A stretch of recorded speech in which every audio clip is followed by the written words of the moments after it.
Welcome students, today's class for class 12th application of derivatives कर रहे हैं हम। एक्सरसाइज 6.1 क्वेश्चन नंबर 14 ऑनवर्ड्स हम इस लेक्चर में करेंगे। 14 से पहले 13 सारे प्रीवियस लेक्चर में हो चुके हैं हमारे question. Now starts question number 14। Sand is pouring from A pipe at the rate of 12 centimetre cube पर सेकेंड। इस तरह की जो आपको ऑब्जर्वेशन अगर मिलोगे ना तो आपको कंस्ट्रक्शन एरिया में मिल जाएगी जहां पे बड़ी बड़ी बिल्डिंग्स बन रही होती हैं। तो किस तरीके से काम करना है हमें कि एक पाइप है और इससे जो सैंड गिर रही है आपकी। तो जब कोई चीज गिरती है तो वो हमेशा कोन शेप लेती है, ढेली ढेली जिसको कहते हैं, ठीक है ना। तो ये जो पाइप से निकल रही है रेत तो 12 सेंटीमीटर क्यूब पर सेकेंड की स्पीड से निकल रही है। व्हाट डज इट मीन्स कि आपको ये क्या दे रखा है, dv/dt, है ना। The falling sand forms a cone on the ground in such a way that the height of the cone is always 1/6 of the radius of base। यानी कि जैसे जैसे कोन देखो ये ऐसे बड़ा होता जाएगा, ये कोन बढ़ रहा है आपका, ये ऐसे, ठीक है। तो इस तरीके से ये आपका कोन बढ़ता जाएगा। तो किस तरीके से बढ़ना है हमेशा कि रेडियस का 1/6 होगा कोन। ये देखो ना ऐसे ये कोन होता है, ठीक है। How fast is the height of the sand cone is increasing, यानी कि dh/dt आपको निकालना है। When the height is 4 centimetre. आप देखो ना जब छोटा सा कोन होता है तो बहुत अच्छा सा लगता है, बढ़ता हुआ बड़ा जल्दी दिखता है, ऐसे बढ़ता जा रहा है, ठीक है। जब थोड़ा बड़ा हो जाता है फिर उसके बाद इतना कम पता चलता है कि वो कितना बढ़ रहा है, किस स्पीड से बढ़ रहा है।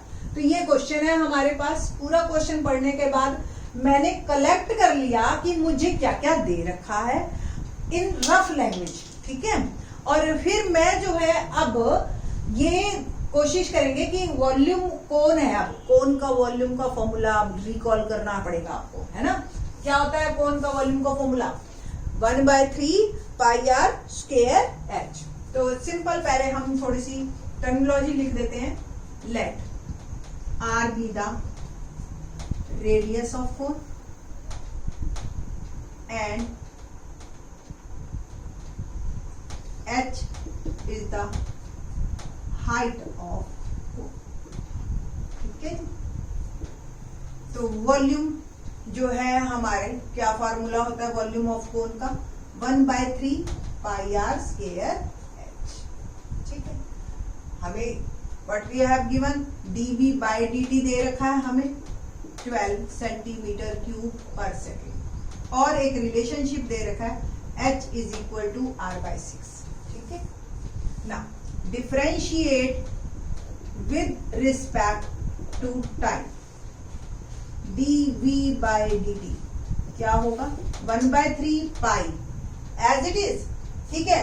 अब प्रॉब्लम ये आ गई कि आपके पास r और h दोनों वेरिएबल है। देखो बेटा वेरिएबल किसे कहते हैं, वेरिएबल जो वेरी करें, जो चेंज हुए। जैसे जैसे रेडियस चेंज हो रहा है हाइट भी चेंज हो रही है। अब आप यहाँ पे दो वेरिएबल या तो प्रोडक्ट रूल लो, या कोशिश हम ये करते हैं मेक ए हैबिट कि इसको सिंगल वेरिएबल कर लेते हैं।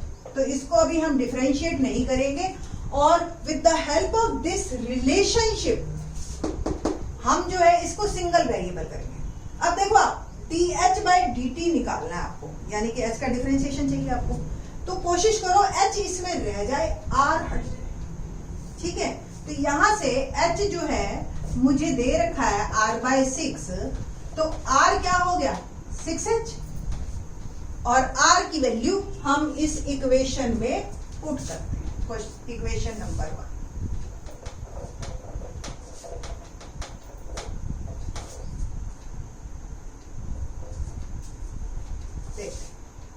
In equation 1 put the value of r। तो वॉल्यूम हो गया 1/3 π 6h² into h। तो वॉल्यूम क्या हो गया π/3, 6 का स्क्वायर 36, h² into h। 3 और 36 मेरे कट गए, 12 πh³। ये मेरा क्वेश्चन आ गया, ठीक है। अब डिफरेंशिएट कीजिए, differentiate with respect to time क्या आएगा, dv/dt। 12 pi as it is, h cube का करिए क्या होगा, 3h² dh/dt, यही होगा ना, पहले h क्यूब का और फिर h का। बस अब जिसकी वैल्यू दे रखी है पुट कर रही है हमने। तो dv/dt की वैल्यू क्या दे रखी है, 12, और ये 12 पाई, 12 3 जा 36 पाई लिख दे इसको, h² dh/dt। ओके 36। ना h आपको क्या दे रखा है फाइनल, कि जब 4 सेंटीमीटर हो उस टाइम पे बताओ हाइट की इंक्रीज क्या है ना। तो व्हेन h, पहले dh/dt निकाल ही लेते हैं, dh/dt equal to 12/36 pi h²। 12 3 जा 36, 1/3 pi h² is equal to dh/dt।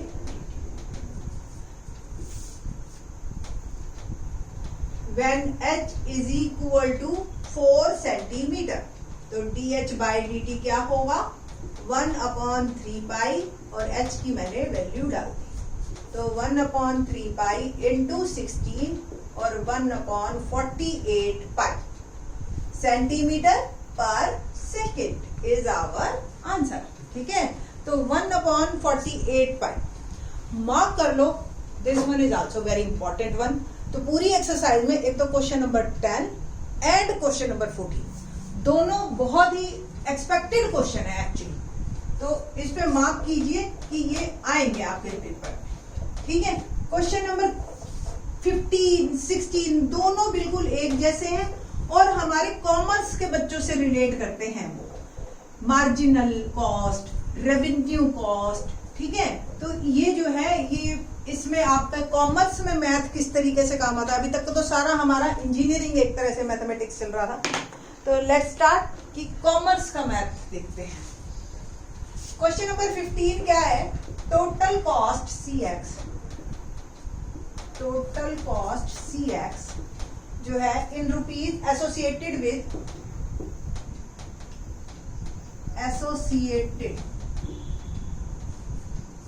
With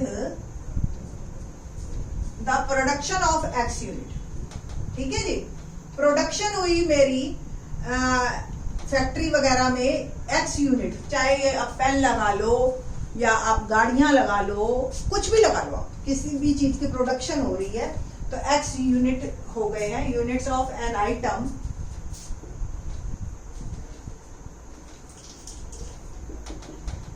तो जैसे सपोज 100 आइटम मेरे हुए, तो ये मेरी इक्वेशन है cx का 0.007 x³ minus 0.003 x² plus 15x plus 4000, ये है आपके पास।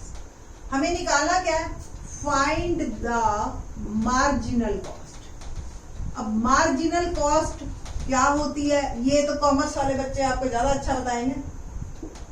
When 17 units are produced। ठीक है जी, तो ये बहुत सिंपल सा क्वेश्चन है। We know that marginal cost, ठीक है, marginal cost is rate of change of cost। बस इसी को ही मार्जिनल कॉस्ट कहते हैं।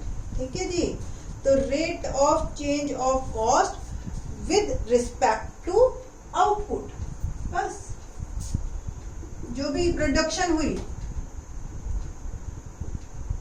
ठीक, तो मार्जिनल कॉस्ट एक्चुअल में क्या हुई, dc/dx करेगी, dc/dx।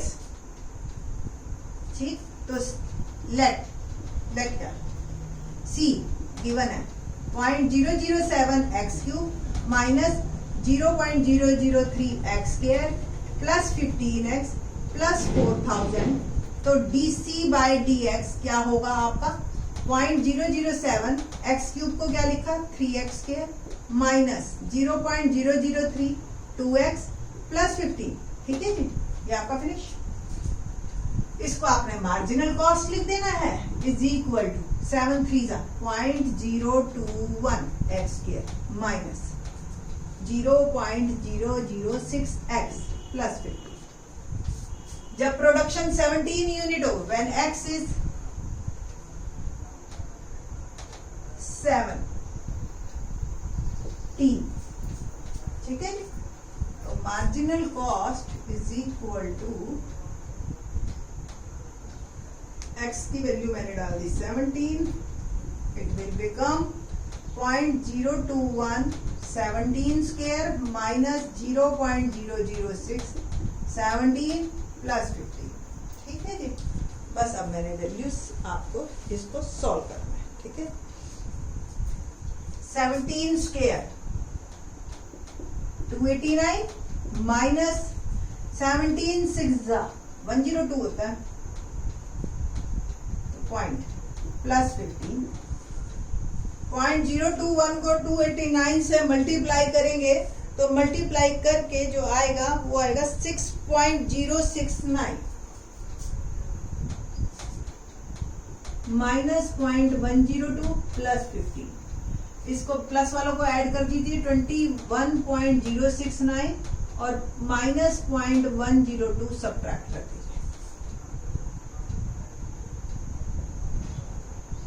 9 में से 2 गया 7 और ये आ गया 6 9, तो आंसर इज 20.967। इतने आपका जो है रुपीज का मार्जिनल कॉस्ट है, ठीक है जी। ये रुपीज है आपके कॉस्ट है ना, कॉस्ट की मार्जिनल कॉस्ट।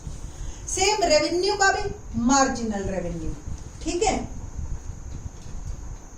क्वेश्चन नंबर 16 देखते हैं। The total revenue in rupees received from the sale of x units of a product is given bye.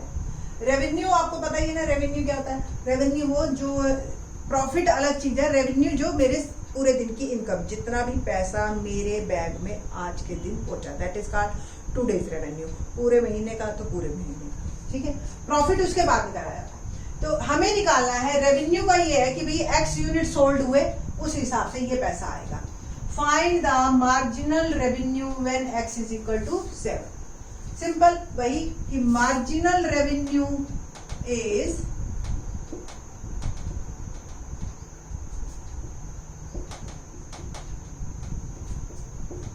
MR is rate of change of revenue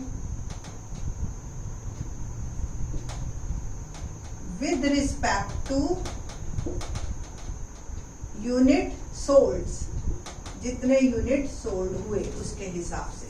तो अगर RX आपको 13x square plus 26x plus 15 दे रखा है, तो marginal revenue क्या आया आपका, the marginal revenue is DR by DX और 13 2 26x प्लस 26, ठीक है।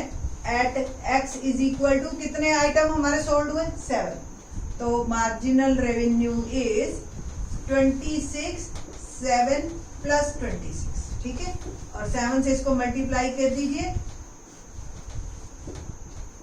और ये आ गया आपके पास 208 रुपीज, ठीक है। तो ये आपका आंसर है 208 रुपीज, ठीक है। तो इसी तरह से 17 और 18 भी बहुत ही आसान है, आप खुद कर लेंगे। I think so there is no need to do that on the board. Thanks.